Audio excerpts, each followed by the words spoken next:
Samida Om Shanti. Peace to you, peace to me. Hello and welcome to another video. This video I want to talk about finding yourself. Whoa, what a big subject, finding yourself. I'm going to keep it quite short, but I want to share really about my journey, how I've worked on myself to find myself, and really talk about that. So who am I? Who are you? What are you doing watching this? Who am I? Sometimes you have to lose yourself to find yourself. Now, I've been training with body and brain for about five years now. I'm an instructor, I'm also a Qigong instructor, and I've been through many of their workshops. They have Initial Awakening, Shimsung, Dotong, brain management training, and the Masters training. And I went through Dotong about 4 times, maybe 5 times, the weekend workshop. And I remember coming out of one of those workshops and letting the Tao philosophy and the Qigong kind of seep into me. And I remember not knowing how to put one foot in front of the other because I really didn't know who I was. It was like an enormous cleansing of me, enormous cleansing. And I remember thinking, I don't know what I think about that anymore. I used to think that, but I don't think that anymore. I'm now getting this instinct or feeling coming through me.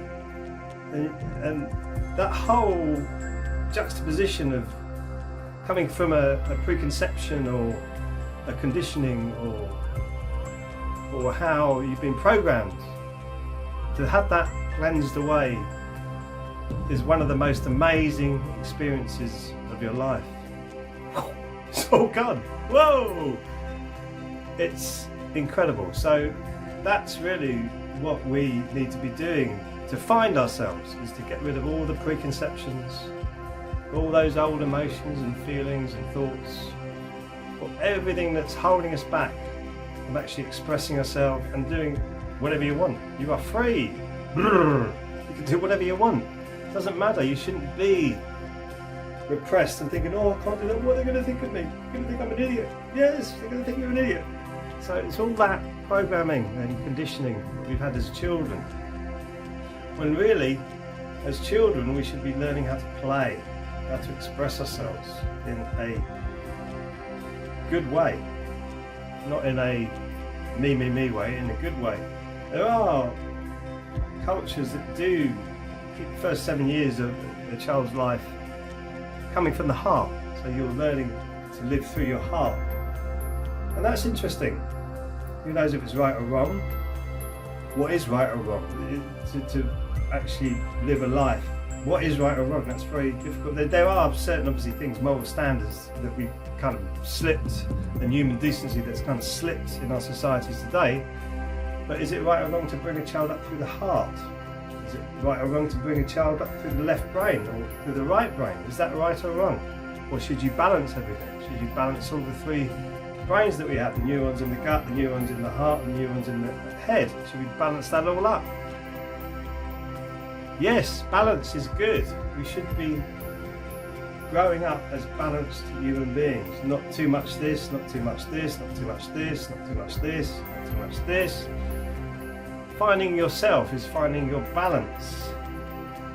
If you look at the social conditioning that we've been living under for so many years now, so many years, and Edward Bernays is a very, very good example of that. The reason we eat bacon and eggs for breakfast, he got a few of his crony friends together and said, we need a hearty breakfast. But why do we need a hearty breakfast? Because his cronies said, we need to sell more pork bellies. There's not enough pork bellies being sold. We need to sell more.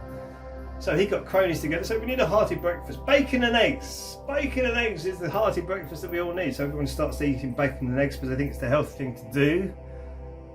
And therefore pork bellies rise up in price. Propaganda, manipulation, conditioning. That's all that was. Incredible.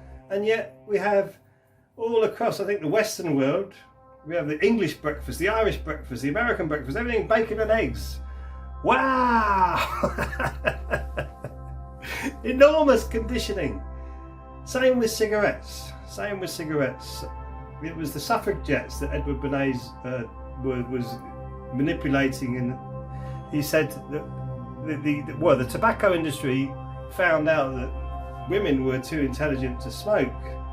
Yes. So they wanted to again increase their profits. So they got all these models smoking, calling it the spear of destiny, empowering women by smoking. At a big rally going through, I think it was Manhattan, I can't remember the exact details, going through Manhattan, a long time since I researched that. And when they were shown on the television all these women smoking, it suddenly became cool for women to smoke. So again, the tobacco revenue raised up because of this propaganda. Conditioning! It's conditioning! So it's all cool to smoke. And I remember the adverts about smoking, so smoking is good for your lungs. What? What? Do you understand how the lungs work? When you breathe in and your cilia bristle together, it creates like this electric force, bioelectric force, which is creating energy which comes into your lungs. You have two ways of bringing energy into the body through the nose, which is your lungs, and eating earth food, earth prana, earth ki. So if you're destroying cilia by smoking, do you think that's not depleting your energy reserves or your energy, the way you create energy? Yes! Very simple. Life is not that difficult or hard to understand. It is. So that social conditioning was incredible, just 2 instances of it. And also, really, obstacles of stopping you finding your true self or yourself. Cultural Marxism. It's everywhere now. Absolutely everywhere.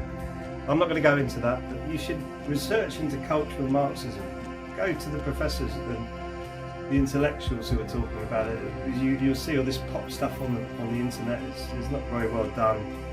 But once you get to the core of cultural Marxism, then you can go all the way to the Bolsheviks and all that Russian Revolution. It's incredible the way society has been manipulated and controlled for hundreds of years. This meme that we actually live in now, in the West, it partly comes from the Holy Roman Empire, but it's also in Eastern Europe.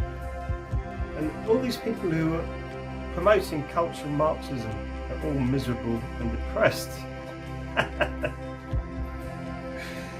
And so they want you to live your life miserable and depressed to make them feel not so left out, I suppose. I don't know what it is. I think it's all about control. It's all about control, not about the money anymore. The money's wrapped up as far as I'm concerned. They can create money out of thin air and charge the people of a country to pay it back with interest. Which is, so we'll create the money out of thin air, you can pay us back. Thank you very much. I mean, it's a wonderful job if you can get it. But yes, they've got that, but it's controlling you in different ways to make you think that this is a normal way for human beings to live. And it isn't. It isn't at all. We're completely being pulled away from each other. We're actually a group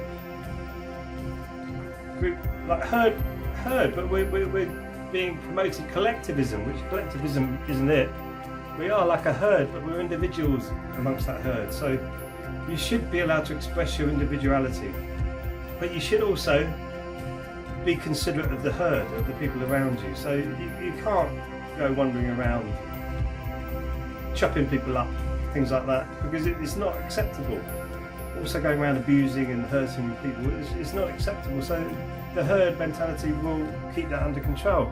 But under the cultural Marxism, I'll be called an extremist for saying, well, these things are taboo or wrong in our society, because deep down inside of me and all these other people here, we see that is wrong. But maybe I'll be repressing minorities there. Who knows? Who knows what goes on in these crazy people's minds? All I know is that I want the best for the human beings around me, and I want the best for me. We call it hong-ik. What's good for me is actually good for other people. So the way around this all is forgiveness. Forgiveness. Forgive yourself. Forgive yourself for living with preconceptions. Then you can start to let them go. Then you will start to move towards finding yourself, finding your true self. Forgive everything. If you can, forgive everything. I meet so many people now when I'm helping the elderly, they just won't forgive. They won't forgive anybody. And you see they're tense and tight. I'm not going to forgive them. But if you start to allow that forgiveness to happen, I'm not saying you have to go back to the people or the things that you've forgiving, to go back and be best buddies or go and live alongside that. Just forgive, forgive, forgive, and then start to create your own reality, your own community, create your own circle around you. Really, your life is about 150 meters around you. Your energy is incredible that you can actually affect not just that 150 meters around you, but towns, because there's a field of energy that we're all connected to. So you can actually change your world around you by raising your vibration.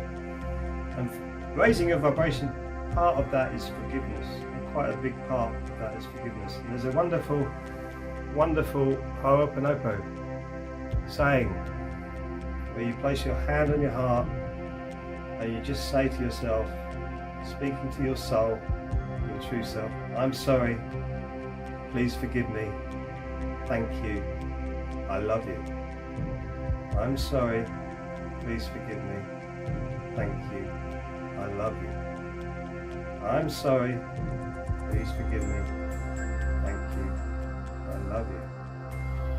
And there's a book called Zero Limits that you can find, so look that up on the internet. It's an amazing story, but you can do that for yourself with that simple affirmation, just placing your hands on your heart, raising the vibration of your heart. Forgiveness is one of the major keys to finding yourself. And I'll see you in the next video. Sarang Hamida.